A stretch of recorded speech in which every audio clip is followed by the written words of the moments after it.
that can happen.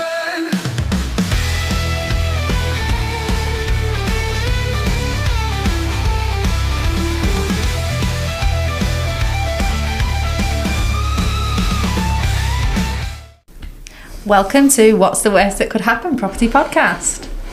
I'm Dave and she's Charlotte, and we're joined today. He's a new guy on the block with some of the sickest developments in the southwest. He is one half of the newly established LA development, the one, the only, Rory Lewis. Rory, welcome to the pod. Thanks, mate. Thanks, Charlotte. Yeah.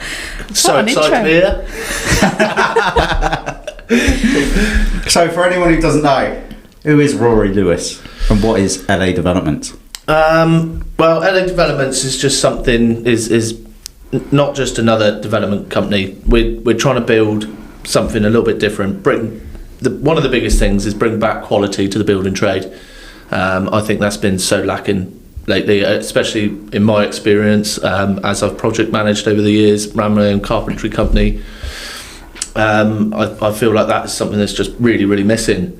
So that's one of our biggest goals. The other one is to create a small team of carpenters that we can all just get along, really good team building, and basically just have, again, the quality. When everybody gets on site, it's a much better site, so much more efficient, and everybody's having a good time. The clients are having a good time.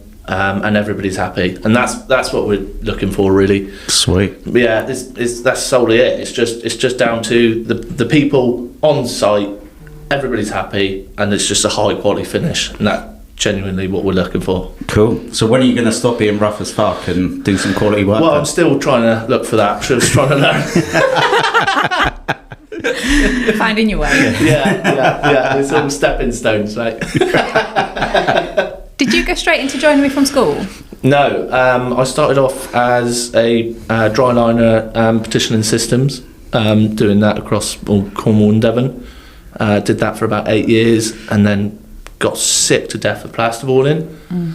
So decided to then get into carpentry at the age of 24.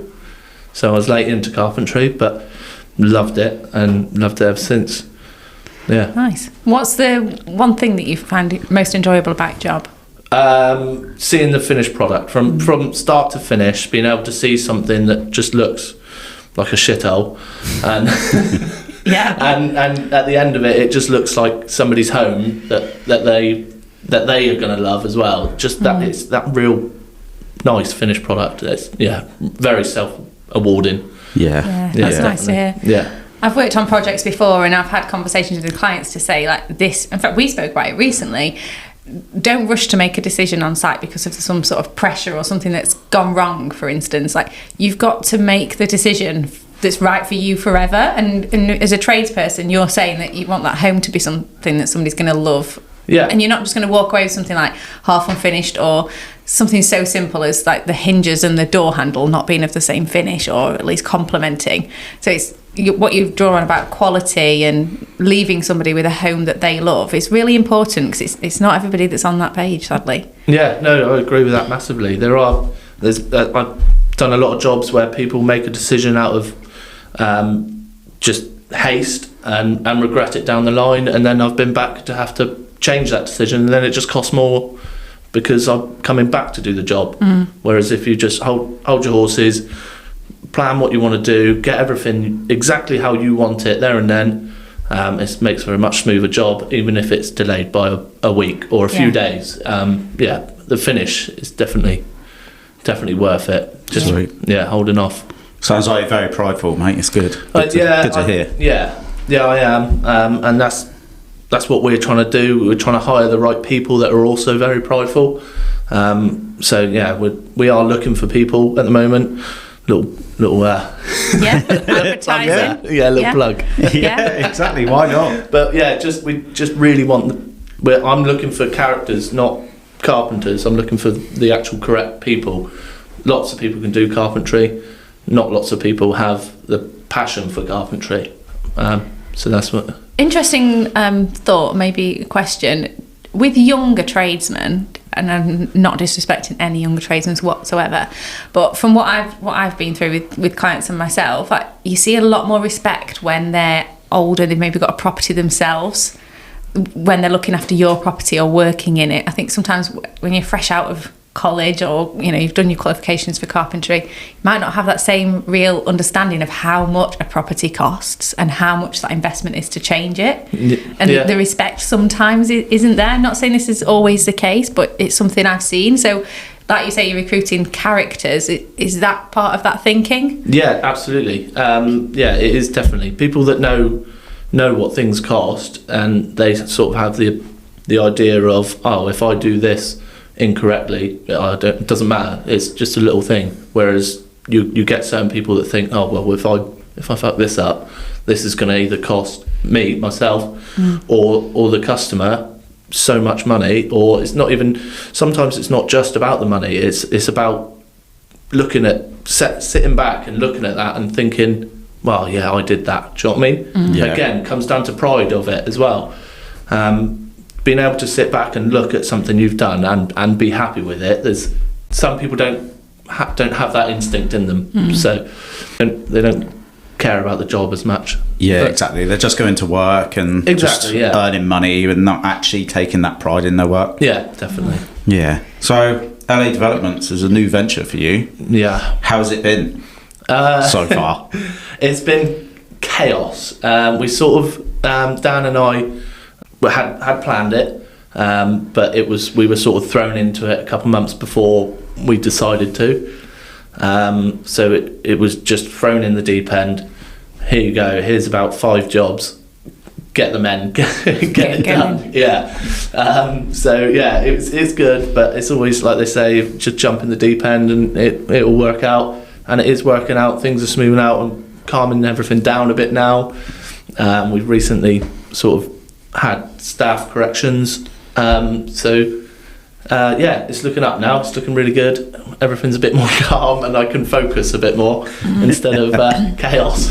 Starting a business though, like, although you're very experienced, you've had your own business in the past and you've been working in other people's business at quite a authoritative senior level with coordinating projects and everything, to then just have to quickly start a new business and join projects that have already started in some ways. We took on a couple of projects that were halfway through. There was also a project with Soho Lighting up in London that was literally about to kick off, and we just sort of had to knuckle down, get it done, and it did get done. So good. It's just Most people in the trade wouldn't want to go and pick up somebody else's work either, or start something where you've not been at full control from the beginning. So hat off to you for that, because not everyone would want to. Yeah, it's difficult getting your bearings on a job that you've not really been involved in. When I was project managing, I wasn't, the couple of jobs that we did pick up, I wasn't directly involved in. So it's relearning, making sure all the valuations are okay. The money is obviously still there and not been sucked out of the job before. The client is still going to be happy. We've got the staff for it. We've got the subcontractors for it. It was a big risky move, but so far we're doing all right. You're settling in. So LA Development stands for Lewis, which is your surname, and Ashwin, which is Dan's surname. That's my business partner. Yeah, I like how it abbreviates LAD, lad. It's quite appropriate. But I like that you put development, so it's LA Development, so you're not like Lad Bible. Yeah, some people do keep coming up to me and saying, Lad Developments. That's the only one I keep going. Brilliant. French. Yeah, that's cool. So you recently joined LinkedIn, didn't you? Yeah. And, discovered the value of networking. How's that all going for you? Yeah, well, that's going really well. Obviously you pushed me towards that. We had a little meeting over a coffee. That's going really well, actually. I've met some really lovely people on there already. Good. I'm still getting used to that side of things, still getting used to the social media. I'm terrible at it, but yeah. No, I think you're really good at it. Yeah, thanks. You keep on coming up. I'm sick of you. I'm going to have to block you soon. It's a good place to showcase, though, what you can do. And I think people do really like to see behind the scenes of a project evolving, like you referred to it earlier in the episode as a a shithole coming to life, you know. I think in our industry, we almost wear rose-tinted glasses all the time. You can go into somewhere that's derelict, run down, and see the vision and the potential of what it could be like. Not everybody can see that, but they find it really fascinating to see the absolute shambles at the beginning and then the result at the end. They can't believe it. It's a different house. So it's great that you're sharing that on social media. People should follow you there. Yeah, I do agree. It is, and in this day and age as well, social media is such a key feature to have. So, and for a company that's literally just been made, we need to be able to show people that we're not new to the trade. We're experienced. We know what we're doing. It's just the company that's new. Everything else is well grounded. So that's something that helps show that as well. So yeah, it's really good. Sweet. Nice. Yeah. So what's your ideal project look like? My ideal project is a really high bespoke house. So, and everything is bespoke. I love being challenges. I love trying to a client coming up to me and being like, right, I've bought this. We need to make it work. And I'm like, what the fuck? But I genuinely do love that sort of stuff. We love being able to make the impossible happen, because there are a lot of clients. So it's not Monday afternoon coming to my house to put door handles on there. I'm not your ideal project. Yeah. Clients that say, right, we've got some of this to do. Can you come today? Oh, okay. Lovely. Those nightmare clients. Yeah. I am not one of those, but I provide a list, and I've got to say, Rory absolutely excels with the list. He comes into his own. He knows exactly what he's doing. He's like, right, this is it. I'm on it. You like my list, don't you? I do like the list. Yeah. The list is very good. Do you have anyone else send you a list quite like that? I haven't yet, but no. It's got pictures, words. It's all organised. It's great. Yeah, really? Priorities. Yeah, which bits are priority, which aren't. Yeah, whether the materials are there. Or on order. That's good. It's my job done for me, most of it, and I just come in with a hammer and a screwdriver. Boom, boom. I'll tell you what. I've seen some poor lists recently that are just.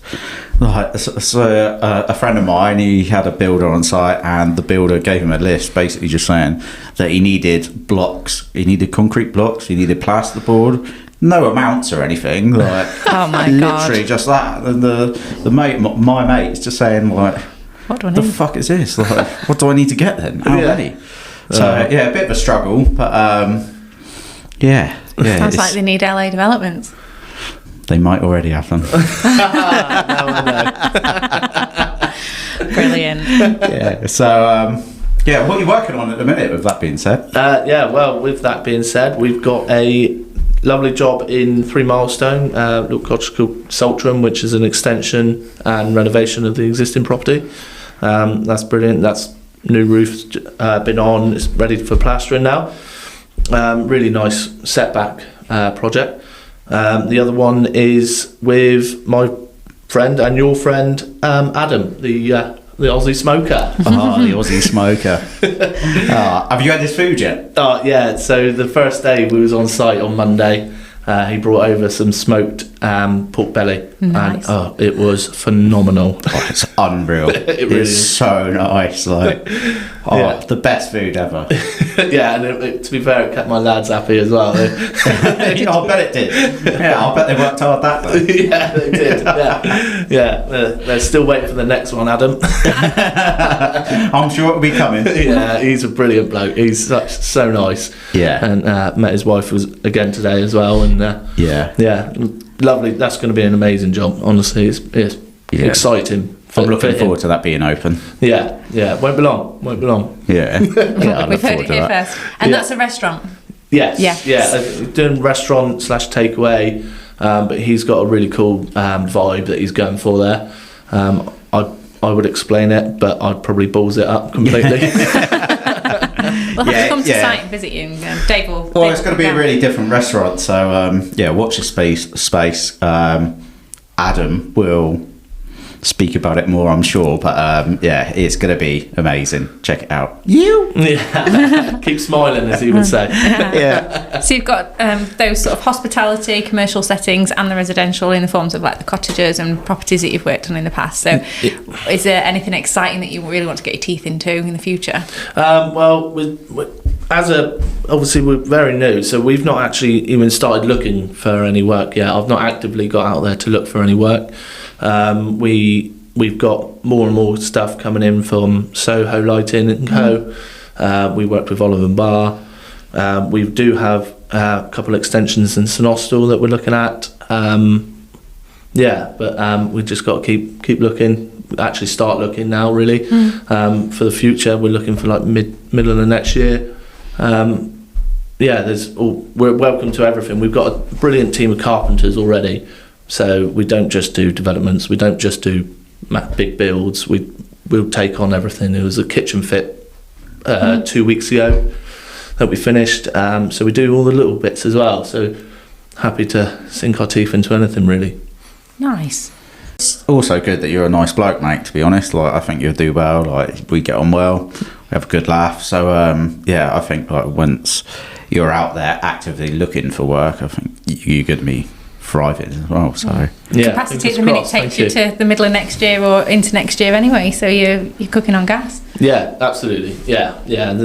We're excited for a lot of stuff. There's very early days, so I'm not going to get ahead of myself. There's nothing, no expectations, but we just see how it goes, really. Nice. Yeah, looking forward to it. There's a bright future ahead, I think.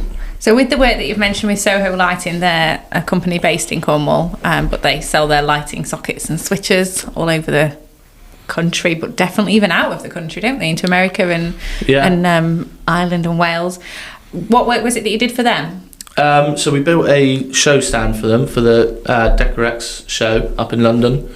You were at that, weren't you? Yeah, I had the privilege of going to the stand 3 times. Well done. And how was the stand? Gorgeous, absolutely lovely, and it's amazing actually to see the vast difference in design and execution of stands. And the Soho Lighting one, they got a prime position where they just stood out. You could see their branding on the outside of the stand, so it's just simply a banner. And I mean, none of them are. It's elite. It's a design event. It's got to stand out. But there was coving, there was high ceilings, there was actually 2 rooms, there was an archway.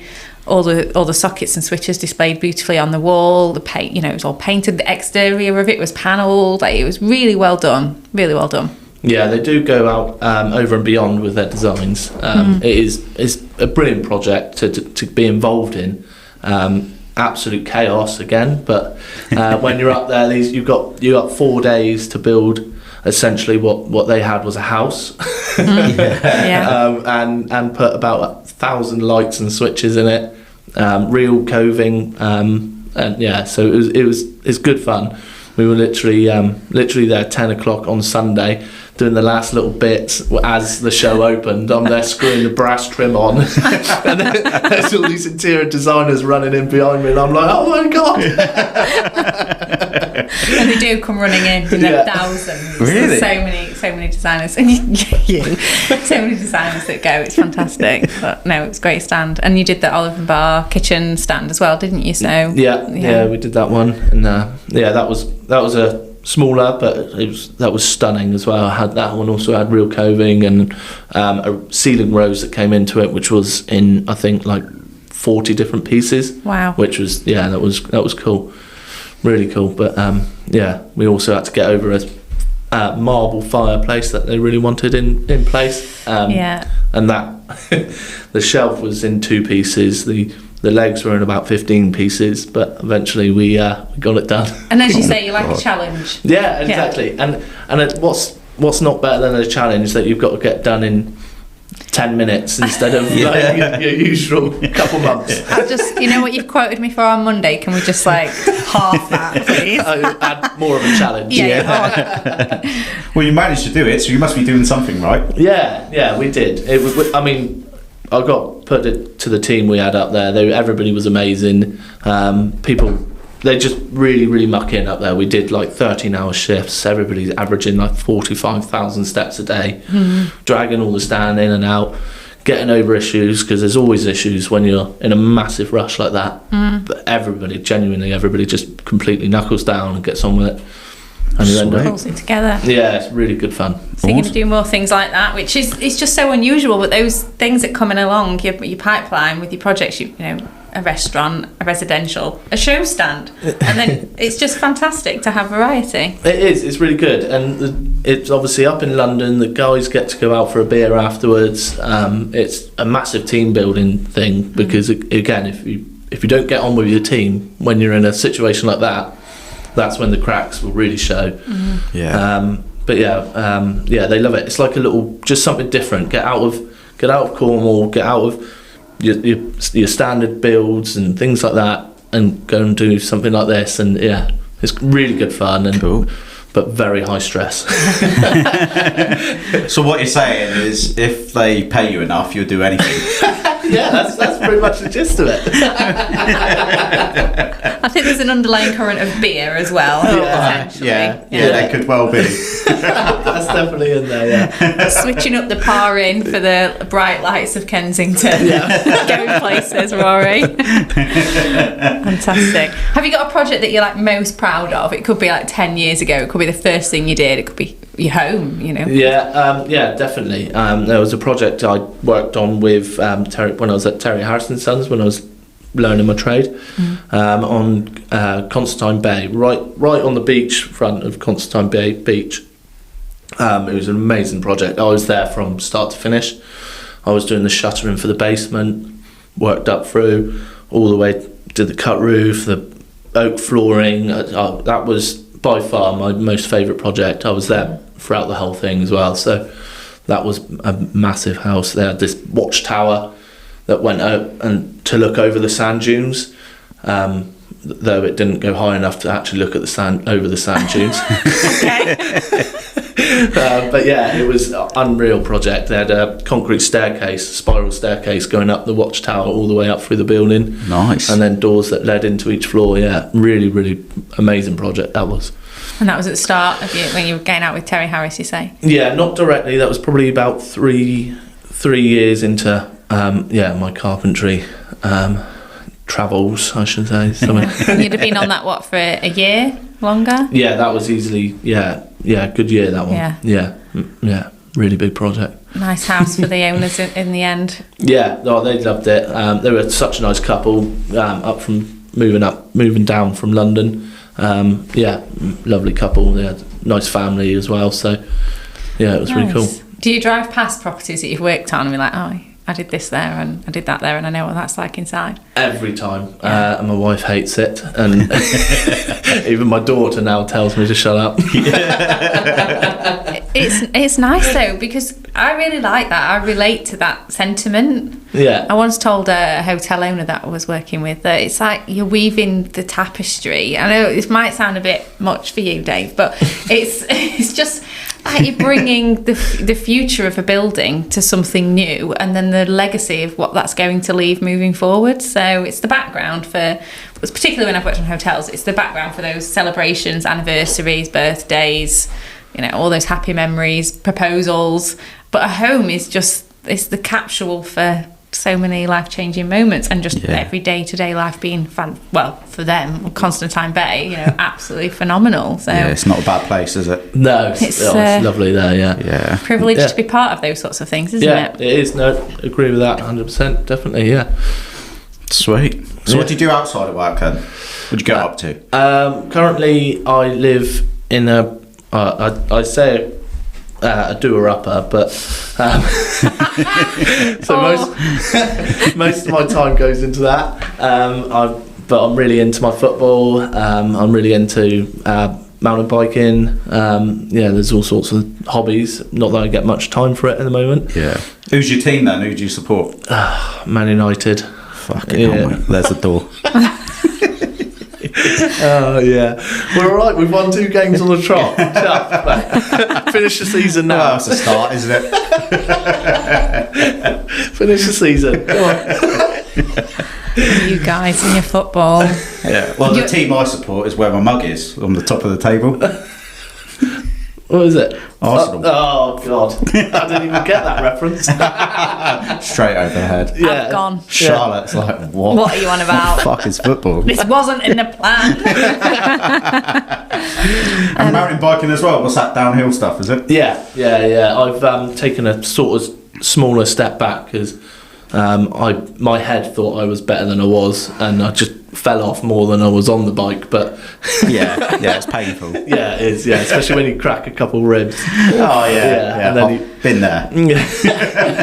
Trying to go to work the next day, and everyone can't even lift a board. Like it's it's hard work. So. Oh, brilliant. So where can people connect with you then if they want to get hold of you to work or even just connect? Yeah, well, we're on LinkedIn, as we spoke about. We've got an Instagram page and a Facebook page. We're currently working on our website. So we're on all the social medias. Well, as far as I'm aware, I think there's more, but I'm all right with that for a minute. Our generation, yeah. Yeah. All the old school ones. Yeah, I've got Bebo page. MySpace. Yeah. MSN Messenger. Yeah, Oh my god, Revival. MSN Messenger. Yeah, that wasn't for work though. That was for different things. Yeah, it certainly was. BRB. It was more like turn on your webcam, show me your boobs. Webcams, can you remember? Yeah, I know. Now it's all like Snapchat and FaceTime. Yeah, you get into hot water if you're not careful. Our Don't you? kids do it. God knows.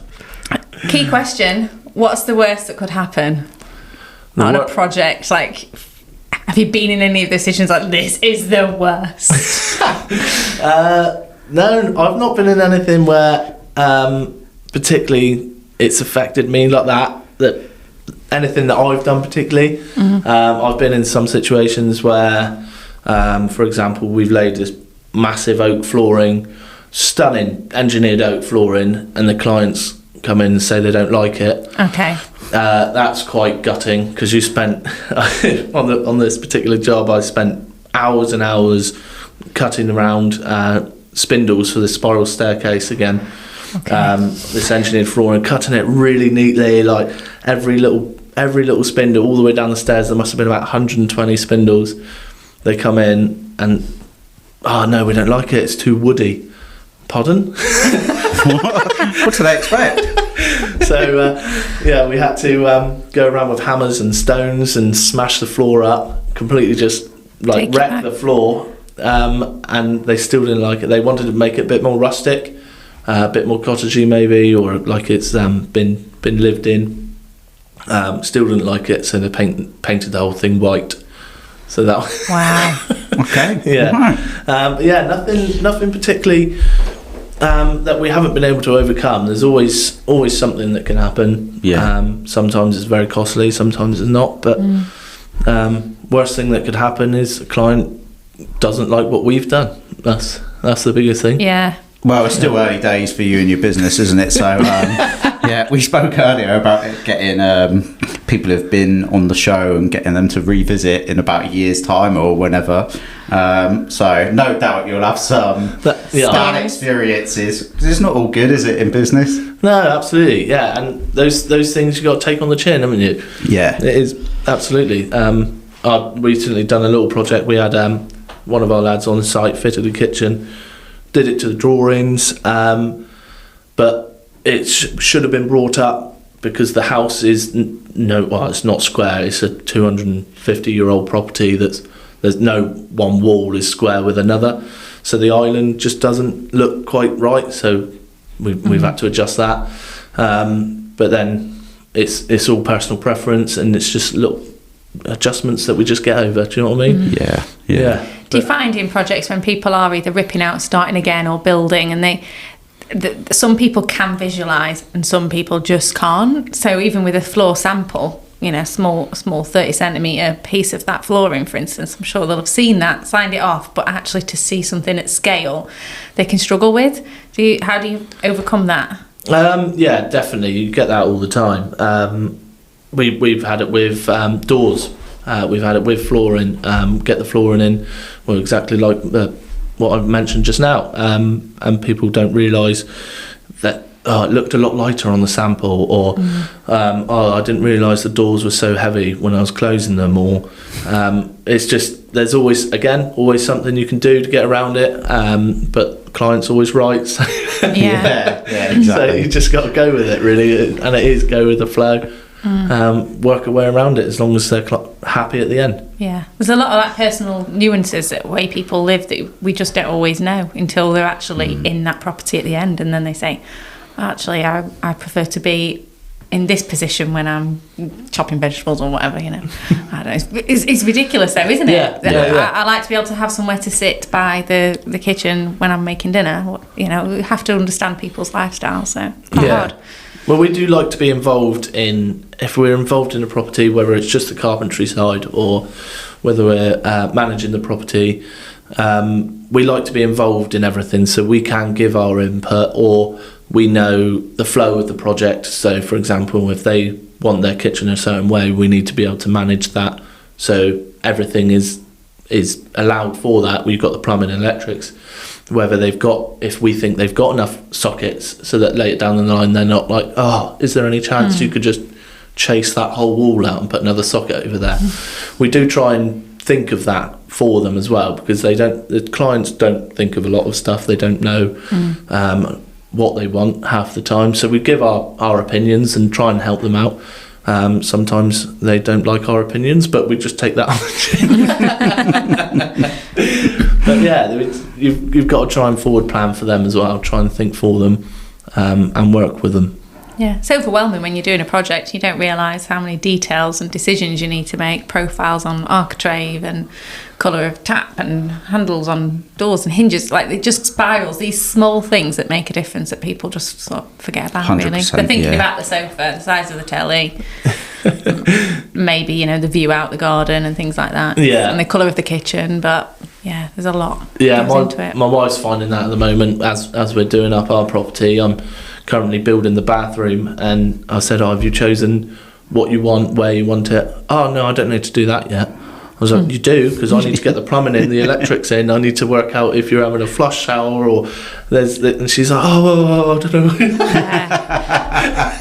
It's crazy, yeah. But they don't realise it. She said, well, we can have the sofa facing this way. I was like, the sofa does not matter yet. We are taking that wall down yet. So I arrived at a project the other day to help a lady just for a day. It was a designer for a day service.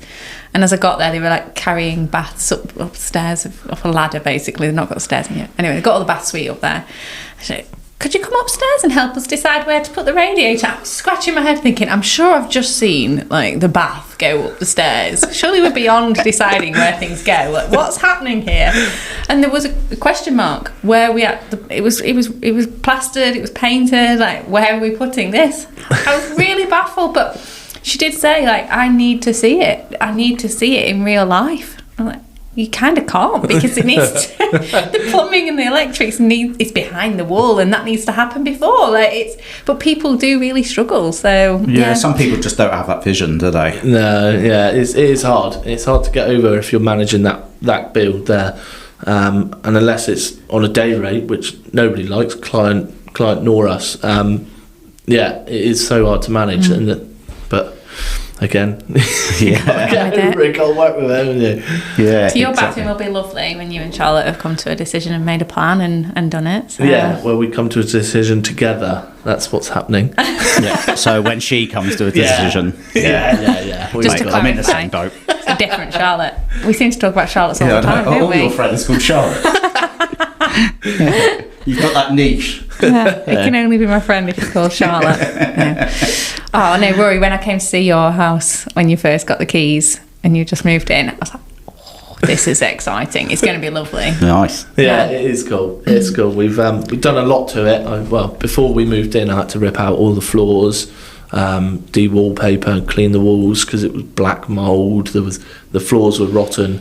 I don't know how one of the floors hadn't fallen through, because it was the main joist running through the whole floor that's supporting it was held together with a 200mm 2B1 that just had one screw in each. Oh my god! And I was like, how is that even up? It's this big project, but slowly tinkering away when I get time. Will be worth it in the end. Yeah, absolutely. Yeah, definitely. Yeah. Look forward to seeing it. Well, thanks for coming along today, mate. It's been good to have you here. Thanks. Good luck with LA Developments. I'm sure you don't need it, but I'll look forward to seeing the development of LA Developments. Yeah. Nice. That's smooth. Yeah, smooth, eh? Anyone would have thought you'd planned that. Well, it's not on my notes. It's just all up here. So yeah, thanks for coming along today, mate. Thanks for joining us. We'll see you in the future, no doubt. So yeah, I've been Dave. And Charlotte. And see you on the next pod. Thanks for having me on, guys. Cheers. Take care. What's the worst that can happen?